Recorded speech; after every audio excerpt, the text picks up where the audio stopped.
आणि कोणत्याही सभेच्या व्यासपीठावर शरद पवार यांच्याजवळ कुणीही नसतं, पण विदेशी मीडियासमोर कुटुंब एक असल्याचं दाखवण्यासाठी त्यांनी जाणीवपूर्वक आसन योजना केली होती।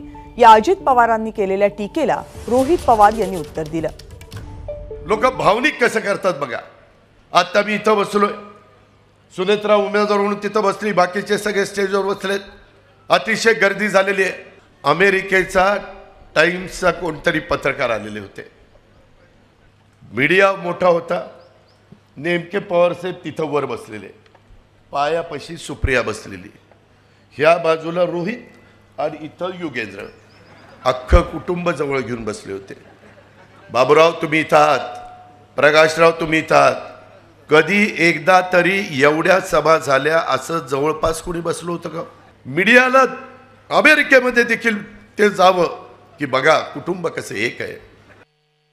आता मला कळत नाही, कुटुंब एक आहे, तिथं आम्ही बसलो होतो, आम्ही खाली बसलो होतो, साहेब वर बसले होते आणि कोणी तिथं फोटो काढला, तो व्हायरल झाला, त्यात काय चुकलं? कुटुंब भावनिक केलं जाते असं म्हणतात ते। कुटुंबाबरोबर आम्ही आहोत तर भावनिक आहे, आम्ही भावनिक आहोत, आम्ही माणसं आहोत, हे सगळे नागरिक भावनिक आहेत। माणसं भावनिक असतात, जे माणसं नसतात ते भावनिक नसतात। आता दादांनी पवार साहेबांनी साथ सोडून वेगळे झाले, ते असतील, त्यांची मुलं असतील, तसंच काकी असतील, हे चौघच वेगळे झालेत ना, बाकी कुणी नाही झालं। आता कुटुंब एकत्र बघितल्यानंतर कदाचित दादा भावनिक झाले असावे आणि त्यात त्यांनी ते वक्तव्य केलं असं म्हणावं लागेल।